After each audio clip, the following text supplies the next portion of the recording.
What it is, cucks, it's your boy the Hater, and it's time for an updated version of 25 Reasons Why WWE Sucks, alright? Let's get to it. This is going to be a pretty fun list. It was a quick list to make, I can tell you that much, because come on, I could literally put down 1,000 reasons, all of which would be very good and very valid. But here we are with 25, sticking along to the topic. You can bet your hat that I could make way more, but let's start with 25. Maybe we'll do another video like this every week. Who the hell knows? All right, reason number 1, too many commercials, all right? That's the main reason at this point. If everything else was the way it is, but there were fewer commercials, then everything else wouldn't necessarily change. The show would have to be shorter, or there would be more wrestling. There's no other way around it. Too many commercials means that nobody cares about this show. Reason number 2, too many indie jobbers, okay? It's gotten to the point now where nearly everyone that goes in the WWE has spent considerable time in the indies. This leads to the WWE casual viewing audience, including the NXT viewing audience, to overinflate the usefulness and greatness of mediocre, middle-of-the-line wrestlers such as Ricky Starks, who is a complete jobber. The fact that people think this guy is anything special is just baffling to me. This guy was a nobody in AEW, he's a nobody in NXT, and he's going to be a nobody in the WWE. I actually recently saw an article where he said he's willing to carry the WWE on his back. I mean, if we want to draw like 135 people to watch the show, then that's a good idea. Otherwise, stay in NXT, cuck. Reason number 3, 2 words. Travis Scott, motherfucks. Travis Scott. The fact that this guy was introduced the way he was, and the fact that his only presence has been to screw Cookie Rhodes, really puts a damper on Cena's run, as well as Cookie Rhodes' return, right? Cookie Rhodes has only lost, and he only got his ass beat because Travis Scott was involved. The Rock did nothing, so there you have it. Cuts this.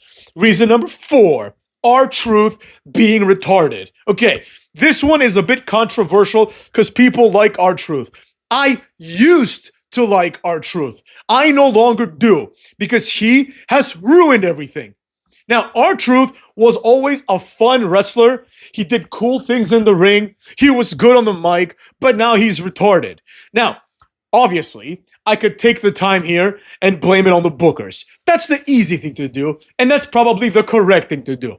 However, I don't care about that because I have to put the blame on what I see on TV. Maybe it's unfair, but it is what it is. It's like when you go to a restaurant, right? Some people go to a restaurant, the food is shit, and they don't tip the waiter or the waitress, right? Well, obviously the waiter and the waitress didn't make the food, but they are the face of the operation as it pertains to you. And they are the one that gets rewarded when the food's good and gets punished when the food is bad, right?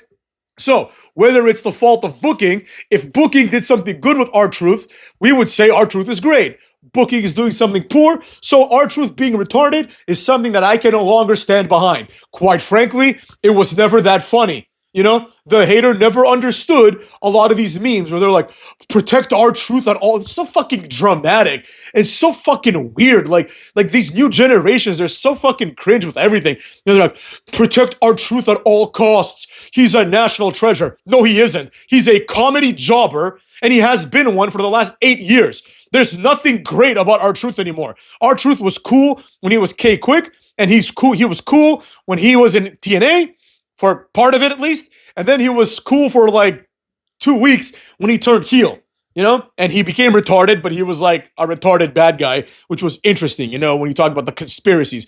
Then he just kept that gimmick, just turned face, and all of a sudden he's just a retarded guy who gets his ass beat by everybody, you know what I mean? I don't mean this to be an R-Truth rant, but the facts are what the facts are, you know what I mean?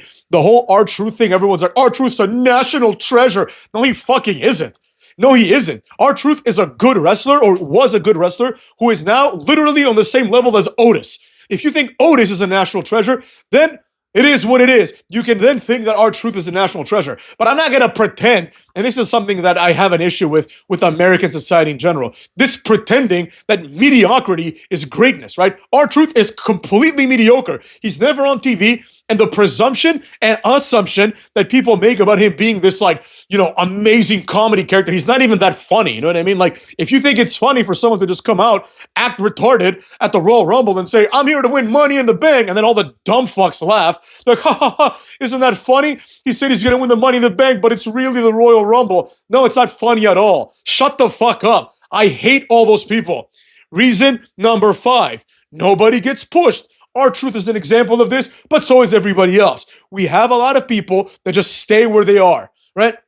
They might move up and down the card like quasi-organically. Like, for example, Sheamus. There's nothing that happened that led to Sheamus being going from a world championship contender / multiple-time world champion to a mid-card jobber. Nothing happened. It just is the way it panned out, right? Basically, like, the main event scene was over congested by 2 people, Cookie Rhodes and Roman Reigns. So, like, people like Drew McIntyre had to go wrestle for the US title again. And for the Intercontinental title in the past, Sheamus is on the same level. Nobody gets pushed, right? The last person to get pushed was Cookie Rhodes, and it's been years since that happened. Reason number 6, a personal favorite of your boys, the returning jobber.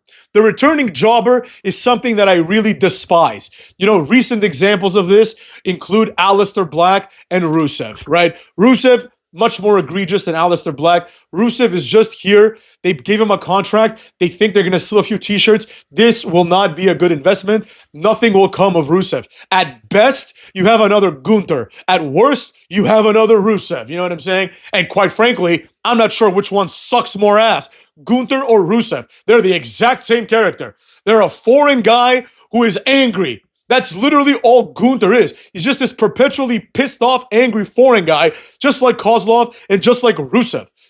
There's no charisma in any of them. They're all boring. Even, honestly, like Rusev, who I thought was entertaining for a while when he would just jump around and act crazy for no reason, he has a boring-ass moveset. He kicks someone in the back of the head, yells, Machka, and then does a camel clutch, motherfucks.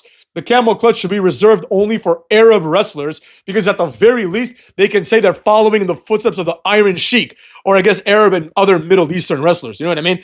But otherwise, I don't know why he's doing it. He's from Europe. But anyways, it's really dumb. If you're going to have someone with a generic finisher, you could just give him the DDT or something. I don't give a fuck. Or the pile driver. That'd be much more entertaining. Reason number 7, utter failures and no accountability, right? This is a compound reason because we have utter failures. Many of the wrestlers today are utter failures. I'm talking about, at this point, I'm not talking about the Rusevs or the Aleister Blacks because those guys are just jobbers. And quite frankly, there's always going to be room for jobbers in this industry, right? I'm talking about abject failures and zero accountability. The name that comes to mind is Karrion Kross, but there are many others. I'm talking about your Samoa Joes. I'm talking about soon-to-be your Obafemis.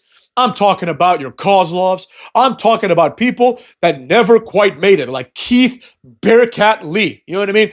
This level of jobber, right? These are people that have failed completely, and nobody takes any accountability.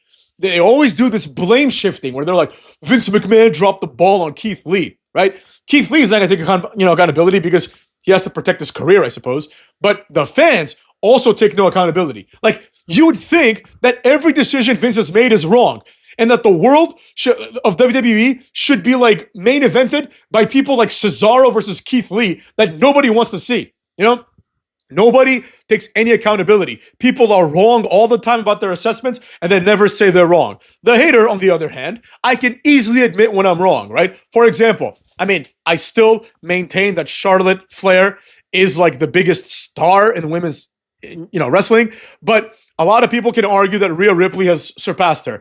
I didn't think that Rhea Ripley would be a star, and quite frankly, I maintain that no females in this company have ever been stars, except maybe Charlotte and Becky Lynch, but I can admit that I was wrong about Rhea Ripley. I didn't see this going anywhere, and quite frankly, it remains to be seen, right? But, I can admit that I'm partially wrong at least, you know what I mean? But a lot of people are like, no, I'm not wrong. Karrion Kross should be WWE champion. Triple H and Lee Fitting should push him.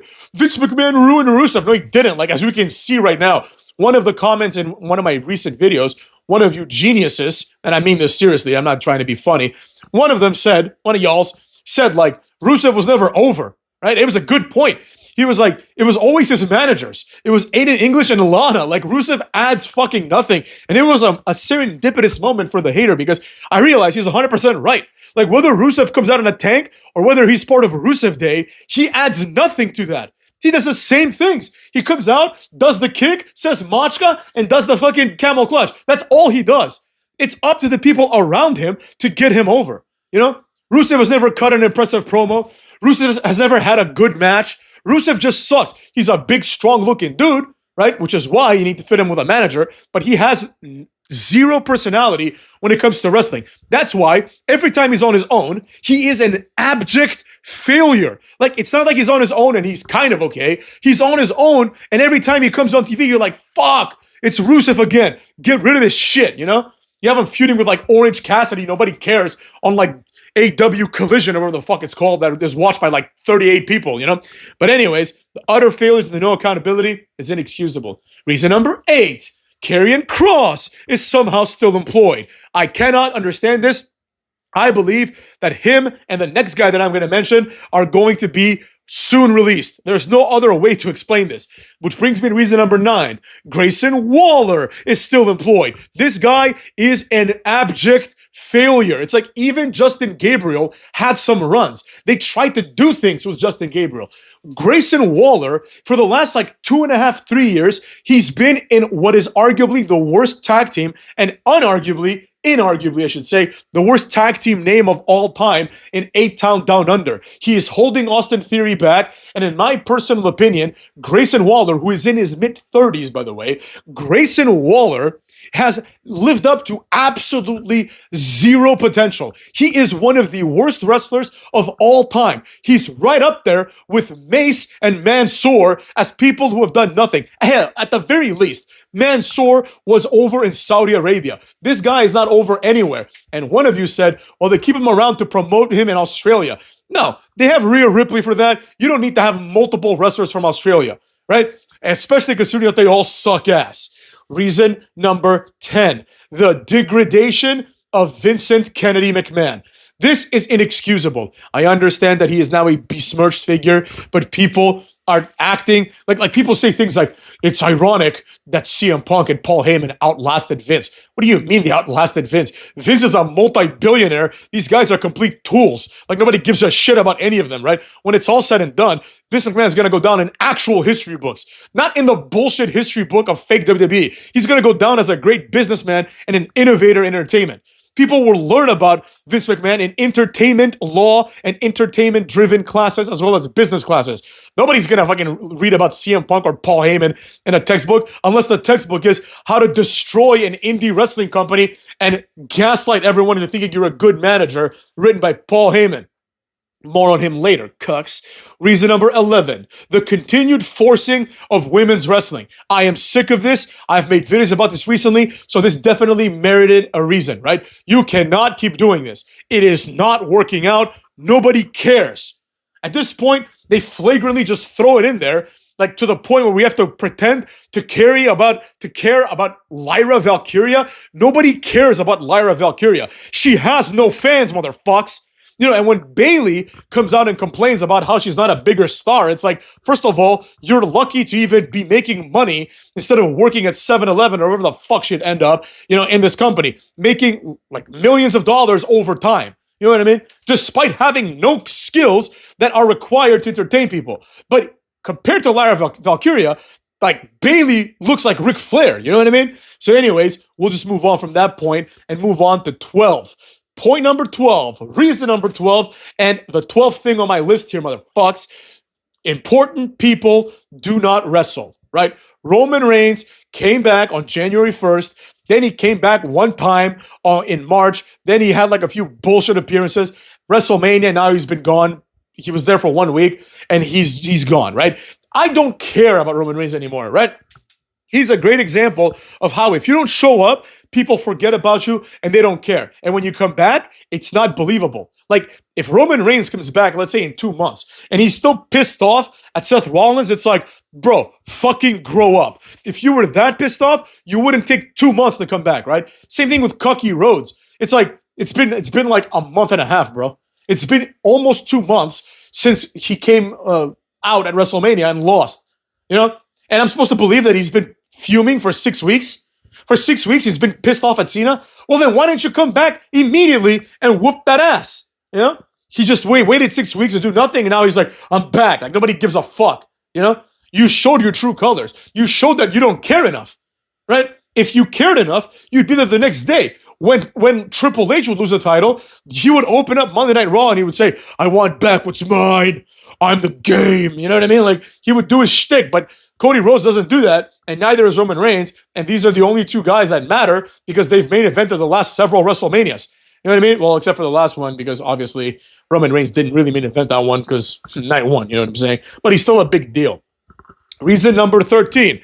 Paul Heyman's continued presence. Much like I said about R-Truth, Paul Heyman is another one that, to me, is a conundrum. If you look at Paul Heyman's Wikipedia page, which I think I will do right now, cuckolds, the reality is that Paul Heyman is overrated, and there's something that I saw in his Wikipedia. Here it is, motherfucks. I pulled it up. It says here, Paul Heyman, blah, blah, blah. He is signed to WWE as an on-screen manager of Seth Rollins, Braun Breaker, and Bronson Reed, comma, and is widely regarded as one of the most influential and innovative figures in modern professional wrestling. This is a bold-faced lie. He is not an innovative figure, and he is not an influential figure. What has he influenced? Right? He had ECW. He's about as influential as Dixie Carter. You know, I would argue less, because ECW was an abject failure compared to TNA, right? And TNA actually had innovation. What did he innovate? Hardcore matches? We already had that shit. You know what I'm saying? He didn't invent hardcore matches. Furthermore, it doesn't even matter because it's not like he partook in them. He just said, what if we use weapons? Like, yeah, we're doing that for like years. Anyways, it's neither here nor there. The idea that he's influential is also absurd. His influence is not seen, right? What wrestler has actually benefited from being associated with Paul Heyman? I would argue none of them, motherfucks. What benefit does Roman Reigns get from basically paying for Paul Heyman to live, right? What benefit did CM Punk get? What benefit did Brock Lesnar get? These are all people that made it either without Heyman, and then he joined, like Roman Reigns and Seth Rollins, and Seth Rollins as well, to be honest, and CM Punk, or they're Brock Lesnar, who, if I were Brock Lesnar's manager, he would have had the exact same career because Paul Heyman added nothing to it. You know, I fucking dislike Paul Heyman. He's supposed to be this big deal, but I just don't see it, right? This is just like when I said Karrion Kross sucks. Everyone pretended they saw it, and it's the same thing with Paul Heyman. One day, people are going to realize that Paul Heyman ain't shit, and he is not a deserving WWE Hall of Famer, right? Like, William Regal as a general manager was more important to the storyline than Paul Heyman is. You could literally replace Paul Heyman with Paul Ellering. Nobody would give a flying rat's ass. A bat's ass, if you will. Reason number 14. Nothing new happens, right? Periodically, throughout WWE history and wrestling history in general, you would see new things. You would see things that you had never seen before. Whether that is a guy called Finley who comes out with a shillelagh, simple as that, or whether that is his retarded, like, leprechaun, you know, out of wedlock child called Hornswoggle, who was basically a retarded mute until he became like a character, right? Like, that was fun. I'm not saying bring me more Hornswoggle, right? But it's like, you're just watching a show, and it's like Booker T, let's say, versus Finley. And you're like, oh, I can just tell by looking at Finley that he's just supposed to be this Irish tough guy, right? Oh shit, look, they gave him a leprechaun. You know, when was the last time you felt something like that, right? Now, instead, it's just the same shit. When the next guy debuts, why the fuck would I be excited, right? When people are like, oh, Ricky Cross debuted. Who the fuck cares? What's the difference between him and Eddie Thorpe? There is no difference at all. It's two jabrones who are never going to make it, who go out there and tell you how good they are. You know? And then they go to the ring and you're like, oh, they're not good at all, right? At the very minimum, you can take like an Oba Femi, and at least he's like on the Conqueror, right? And there's like this implied African gimmick because he's African, you know? But I mean, his gimmick is not that he's African. That's completely irrelevant. But you understand what I'm saying? Like, he has a funny accent, you know, and he's like a conqueror, even though I don't think Nigeria ever conquered anything. But nevertheless, that's neither here nor there, right? At the very least, they're trying with him a little bit, right? Like Tony D'Angelo, who I also think is on the same level as Obafemi, meaning they're never going to make it. At least they're trying with like a little mafia-type Chicago gimmick. You know what I mean? But with other people like Ricky Starks, Ethan Page. Like, I'll put it to you this way. The Obafemi match with like Miles Bourne or whatever, right? Like, it was a good match, no doubt about it. Obafemi can put on good matches, and this Miles Bourne kid is athletic. Is he as athletic as Apollo Crews? No, he isn't, but he's going to get a bigger push because I don't know why, right? Every other comment on the video was either about how great Obafemi is without any evidence. People just say he's great. And it's like, why? Oh, he just is. You just don't get it. Karrion Kross is great. Why? I think he sucks. Oh, he's just great. You just don't get it. Well, you can't provide any reason why you think he's great other than, oh, he's great, right? You can look at like the reviews people give on wrestlers. I'm going to do a video on this, by the way, on whatever, cagematch.net or whatever the fuck it's called, where you'll go and you'll see like, they'll be like, oh, I've never seen anyone like Obafemi before. Yes, you fucking have. Yes, you fucking have seen a lot of people like Obafemi before. Do you remember Bull Dempsey? He was just like him. Do you remember Baron Corbin? He was just like him, and nothing came of that shit either, right? Just another big guy with like basically like, mediocrity written all over them. Anyways, it's neither here nor there. But the other comments were about this Miles Bourne, and everyone was obsessed at how much this guy is like Orton, because I guess he's white, in good shape, and has a buzz cut or is bald, right? And they're like, oh, he's the next Randy Orton. No, he fucking isn't. He is not. Miles Bourne is not the next Randy Orton. Miles Bourne might be the next Evan Bourne. Miles Bourne might be the next Apollo Crews. Miles Bourne might even be lucky enough, motherfucks, to be the next Finn Balor, right? But that's about it. There's a long way to go between him and Randy Orton. First of all, him and Obafemi, if Randy Orton was in that ring, he would tower over both of them, right? They would look like jabrones compared to Randy Orton. You know what I mean? Randy Orton has like star presence. Miles Bourne is like half his size. Are you kidding me? You're comparing him to Randy Orton because they have the same haircut? Have you people lost your fucking mind? And that shows, in my opinion, how there's nothing new. Because you know nothing about Miles Bourne. He has no gimmick. He's just another guy who's named Miles Bourne. Oh, look at him. He's great. He's athletic. But like I said, so is Andrade, so is Apollo Crews, so is Matt Riddle. We actually had a gimmick, right? But what is Miles Bourne all about? Nothing. Nobody knows what's good about him. So the only thing they can do is say, well, he looks like Randy Orton, so I'm going to say that he reminds me of Randy Orton, even though we all know he doesn't, motherfucks. Reason number 15, too many titles. This started out with the NXT North American title. Then we had the NXT North American women's title. Then we got the mid-card women's titles on the main roster. You know what I mean? We just keep getting title after title. There's something called the WWE Speed Championship. I don't even know who the champion is. I don't care. Where do you watch this? On fucking Tubi? You know what I mean? But there's too many titles, and all the titles cheapen everybody, right? Becky Lynch is going after the women's Intercontinental title, which would suggest that she has no competing interest to go after the WWE or whatever, Raw or SmackDown women's championships, right? She is content with going after this bullshit title, right? Which makes the champion feel safe, right? It's just like when Jade Cargill in AEW was the women's mid-card champion, right? Well, you had a main women's champion who was like a nobody, right? I mean, compared to her, at least in my opinion, right? It was like Toni Storm, and then like Jade Cargill had no aspirations to become the real women's champion. She was like undefeated. Why would she just be happy being the jobber champion? I understand they're trying to present them as equals, but they're not equals, right? One title is more important than the other. So there you have it. Reason number 16, another personal favorite, horrible theme songs. One thing that has gone way downhill is the theme songs, right? Back in the day, theme songs were iconic, right? You could anticipate what was going to happen and who was going to come out even before the theme song started. So there's that like brooding silence before The Undertaker comes out or before Kane comes out. Like, you hear the car speeding and crashing before Mick Foley comes out. The Rock's music starts out with an iconic line. You know what I mean? And you knew, even if you heard like the beginning of the song or the middle of the song or the end of the song, you knew that was The Rock's music, right? And another thing that happened is theme songs would like evolve, right? So you have like the classic Stone Cold glass shattering theme song, and then you also have I'm breaking and living inside you.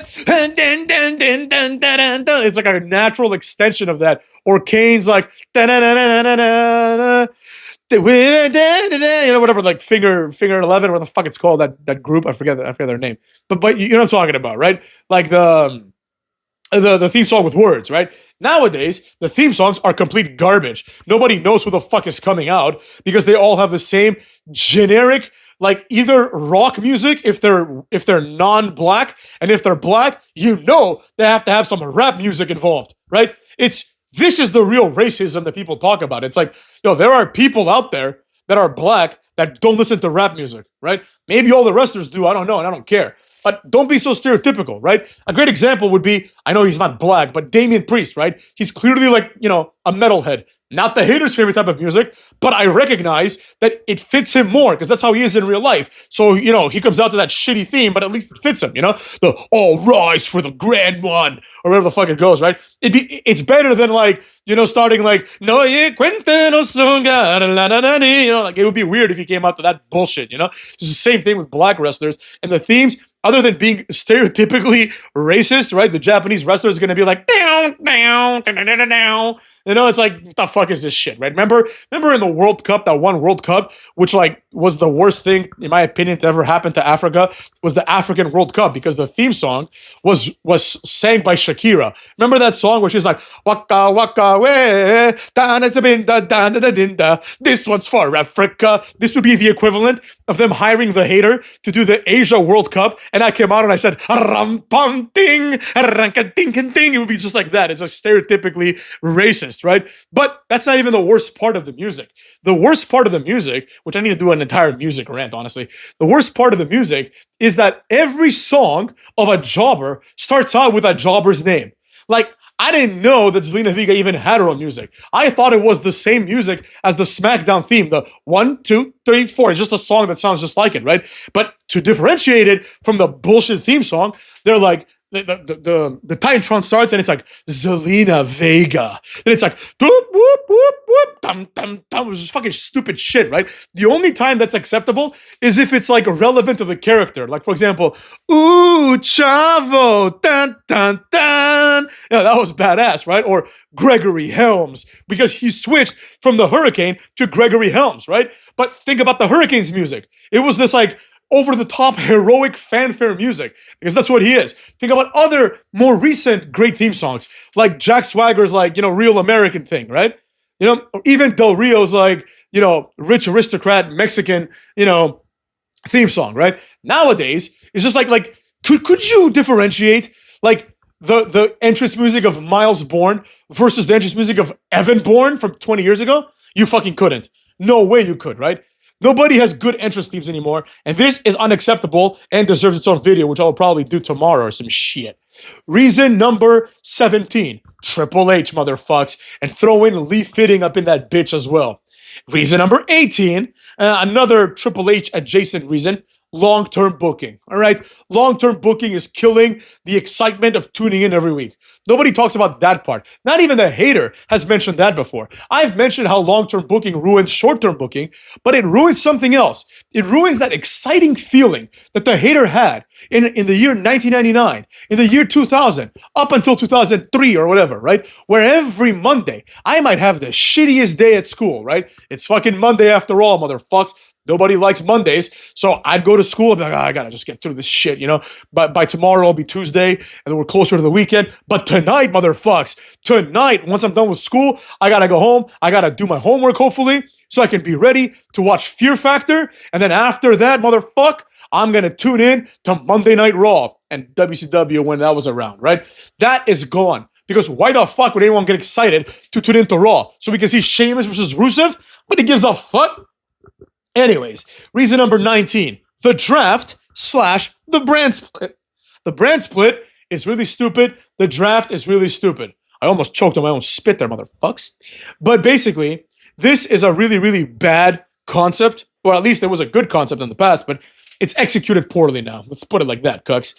Reason number 20, the TNA deal that NXT has made. Trick Williams is now the TNA World Champion, thereby destroying any credibility the otherwise prestigious TNA title had. Now, it is what it is. Joe Hendry was the TNA champion, and he also sucks, right? Fucking Josh Alexander, who's just like a fake Kurt Angle, that guy was TNA champion, But the TNA title has also been held by the following people: Christian Cage, Kenny Omega, who I don't like, but he is a big deal. Kurt Angle, right? And more importantly, the TNA title has not been held by people like Kevin Nash, Scott Steiner, Booker T, and numerous other legends. But Trick Williams, who is an NXT mid-carder at this point, he's not even in the NXT main event scene. He's now the TNA champion, right? It's not so much that it's Trick Williams, because I got nothing against Trick Williams. If Trick Williams was in the main roster, right, and he became WWE champion, then lost it, then won the TNA title, fine. But he is not that. He is a mid-carder on NXT, in his 30s already. So, it's, I think, a step back for TNA making this deal. Only WWE benefits. Like, until an NXT jobber wins until the TNA jobber wins the NXT title, I ain't interested, motherfuckers. Reason number 21, there are no prospects. I just finished talking about Trick Williams, so I'm not going to continue talking about him, right? A lot of people are very bullish on him, but in my personal opinion, Carmelo Hayes is better than Trick, and they are the same thing because they have the same exact gimmick and the same exact origin story. The only difference is, obviously, Trick Williams is much, much larger than Carmelo. However, in every other department, Carmelo is better. Carmelo is more charismatic. Carmelo is better looking. Carmelo is more athletic. Carmelo is just an overall better promo. He's just better than him in every way. And if Carmelo Hayes is a jobber, then I have no aspirations for Trick Williams, right? And if he does make it, then what are we saying? Same thing with Obafemi. What are we saying, right? They might have had a chance under Vince McMahon, because Vince McMahon likes big, powerful, sweaty guys, right? Triple H doesn't, like Tommaso Ciampa is gonna have a better career than fucking, Trick Williams and Obafemi. Like Tommaso Ciampa was an NXT, champion, and he had a memorable NXT run, not like these other jobbers, right? And then in addition to that, we already talked about Miles Bourne. We already talked about other people like Ciampa, who, despite, him obviously overall having a successful wrestling career, he's never entertained anybody. So there you have it. There's no prospects for the future. Reason number 22, I've touched on this a lot. No gimmicks, cucks. Without gimmicks, there is no differentiation. What is the difference between Trick Williams and fucking, I was going to say Tavion Heights. You could put him in there too. Trick Williams and Miles Bourne. What's the difference? What is the difference in their character? What's the difference? Nobody can tell me anything because there is no difference, dumb fucks. Reason number 23, lies and gaslighting, right? They show us bullshit, they tell us it's good, and we all eat it up. Not all of us, but a lot of us, cuckwads. Reason number 24, the announcers, motherfucks. The announcers suck ass. Bring back Booker T, do whatever you must to hire Jerry Lawler, and you've got yourself a good team. Or you can stick to Michael Cole and Wade Barrett.